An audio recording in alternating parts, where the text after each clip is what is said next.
فقط علی ابن ابی طالب علیہ السلام وہ ہے کہ جن کے لیے حضور نے کہا اللہم ادر الحق حیث ما دار، پروردگار تو حق کو اس طرف موڑ دے جس طرف علی مڑ جائے۔ ایک چھوٹا جملہ نہیں ہے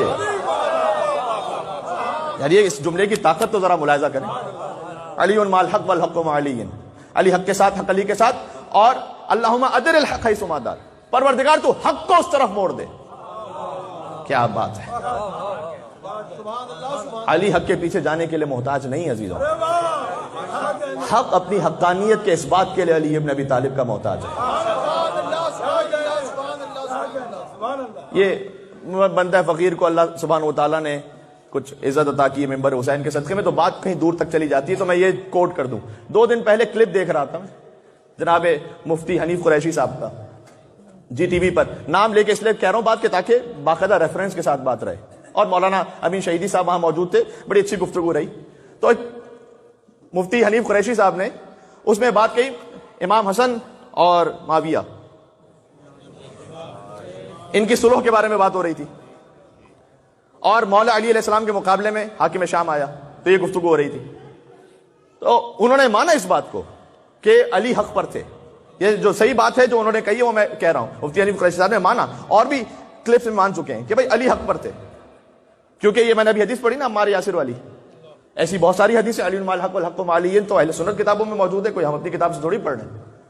تو علی حق کے ساتھ تھے، لیکن انہوں نے کہا کہ دیکھیں یہ جو اس وقت اختلاف ہوا نا، یہ جو اختلاف ہوا اس میں آپ کو پڑھنے کی ضرورت نہیں ہے، اور اس اختلاف میں کوئی کسی بھی طرف ہو جائے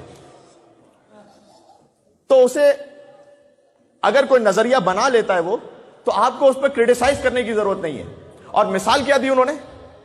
مثال انہوں نے دیکھیں، یہ ہوتا ہے بارز معذرت میں لفظ استعمال کروں مغالطہ، مثال انہوں نے یہ دی کہ حضرت خضر، اگر آپ نے وہ کلپ دیکھا ہوا ہے، انہوں نے کہا بھائی حضرت خضر نبی تھے یا نہیں تھے، اس پر ایک بحث ہے، اور واقعی بحث ہے، میں اس کی قدر کرتا ہوں کہ جب علمی بات کی جائے۔ حضرت لقمان پر بھی بحث ہے کہ وہ نبی تھے یا نہیں تھے، تو انہوں نے تمہید اس طرح سے بنائی کہ کسی نبی کو نبی نہ کہنا یہ بھی کفر ہے، اور کسی ایسے شخص کو جو نبی نہ ہو اسے نبی کہہ دینا یہ بھی کفر ہے۔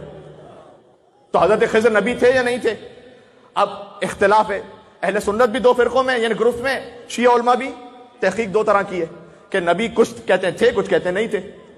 تو اس سے دلیل یہ قائم کی کہ اگر وہ نبی تھے تو جو کہہ رہے ہیں کہ نبی نہیں تھے تو انہوں نے تو کفر کیا پھر، اور اگر وہ نبی نہیں تھے تو جو نبی کہہ رہے ہیں انہوں نے کفر کیا۔ تو انہوں نے کہا کہ لیکن آپ کسی پہ تنقید نہیں کرتے، جو نبی کہتے ہیں ان کا بھی احترام کرتے ہیں، جو نبی نہیں کہتے ان کا بھی احترام کرتے ہیں۔ تو یہ مثال انہوں نے دی، بات واضح ہو گئی۔ تو انہوں نے کہا جیسے حضرت خضر کی نبوت کا معاملہ ہے، ویسے ہی وہاں پر علی اور ان کے سامنے جو آئے،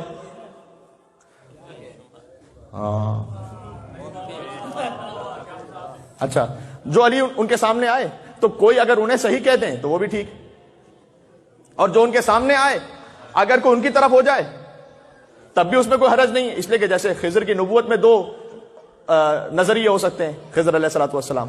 بات پہنچ رہی ہے یار؟ ایک جملے میں جواب دوں گا، ہے میرے ساتھ آپ سب؟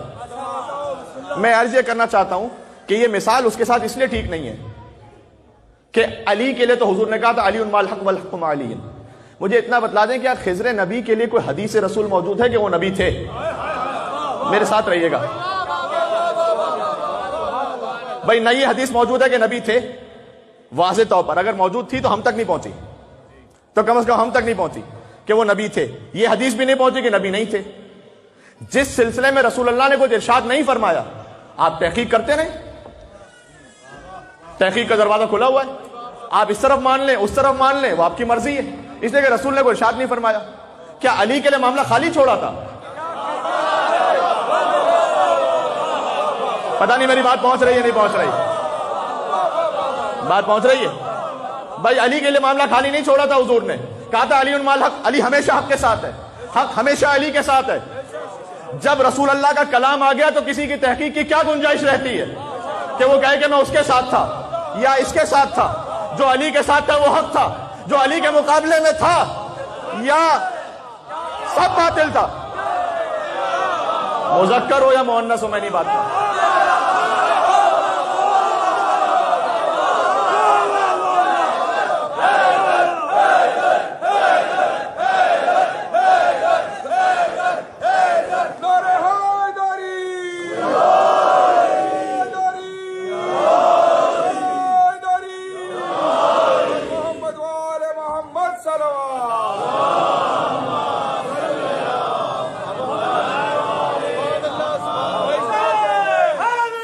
محل کی.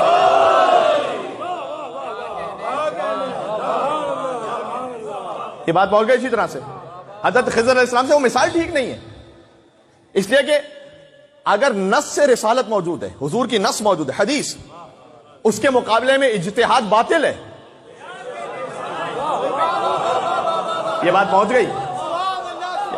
اجتہاد اس بات میں ہے کہ جہاں کوئی واضح نص سے رسالت موجود نہ ہو، پھر آپ جو اجتہاد تحقیق کرنی کرتے جائیے. جیسے حضرت خضر کی نبوت کے لیے واضح نص موجود نہیں ہے، کیجئے تحقیق، آپ کو مبارک ہو.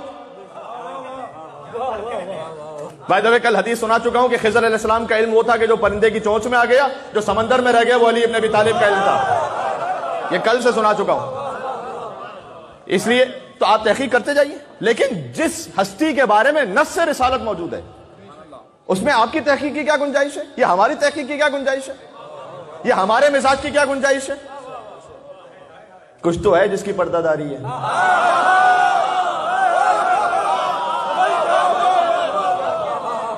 ہاں بڑے اچھا، اس لیے کہ اگر یہ کلیئر ہو گیا کہ نص کس کے ساتھ ہے تو پوری عمارت دھڑم سے گر جائے گی. آپ کی شریعت کی، آپ کے مذہب کی پوری عمارت گر جائے گی. ہاں پھر بات یہاں تک نہیں رہے گی حاکم شام تک، پھر یہ بھی سوال ہوگا کہ اسے اپوائنٹ کس نے کیا تھا. آج میری بات پہنچ رہے. میں تھوڑا سا بچوں سے اس لیے معافی چاہتا ہوں، مجھے کچھ بچوں نے میسج بھی بھجوایا کہ مولوی صاحب آپ کچھ بات کہہ جاتے ہیں، بڑے تو واہ واہ کہہ لیتے ہیں چونکہ وہ ہسٹوریکل کانٹیکسٹ کو جانتے ہیں، ہم چونکہ نہیں جانتے لہٰذا ہم سے مس ہو جاتا ہے. تو اب میں اس پہ بات کرتا ہوں تو پھر بڑے کہتے ہیں کہ مولوی صاحب یہ سنی سنائی بات کر رہے ہیں، کچھ دوسری بات. تو میں تھوڑا سا مجبور ہوں، میرے ساتھ رہیے گا، میں کچھ مکس کر کے بات کرنے کی کوشش کرتا ہوں، اس لیے تھوڑا سا سمجھا کے بات کر رہا ہوں کہ پھر سوال یہ ہوگا کہ حاکم شام کو اپوائنٹ کس نے کیا تھا، اور یہ بھی سوال ہوگا کہ اس کو پھر کس نے اپوائنٹ کیا تھا.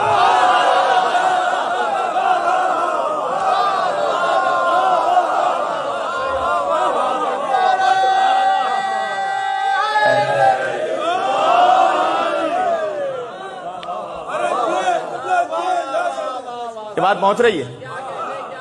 اور یہ بھی سوال ہوگا کہ حاکم شام نے کس کو اپوائنٹ کیا تھا.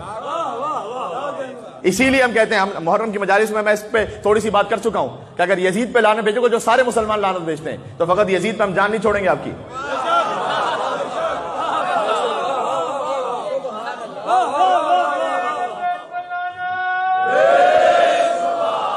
اچھا، جس کو اپوائنٹ کیا ہے اس پہ لعنت بھیج رہے ہو، جس نے اپوائنٹ کیا ہے اسے رضی اللہ کہہ رہے ہو.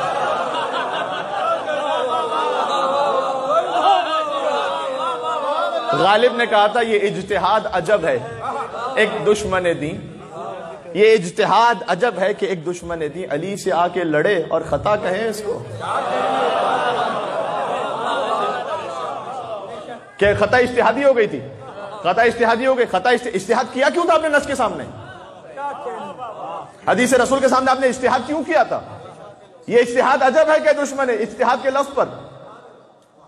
لیکن جو اس وقت تشیع میں اجتہاد ہے اور جو مجتہدین ہے وہ بہت محترم ہے، اس کا کاملاً اس سے کوئی تعلق نہیں ہے. وہ ہے نص کے مقابلے میں اجتہاد. علی کے سامنے آگے کہہ رہے ہیں کہ خطا اجتہادی ہو گئی. جملہ کہوں تو پھر مسلمانوں کیوں نہیں کہتے ہو کہ ابلیس سے بھی خطا اجتہادی ہوئی تھی؟ نہیں جملہ پہنچا نہیں، ایسا میں پہنچانا چاہتا ہوں. کہہ دو کہ جو سجدہ نہیں کیا تھا خطا اجتہادی ہو گئی.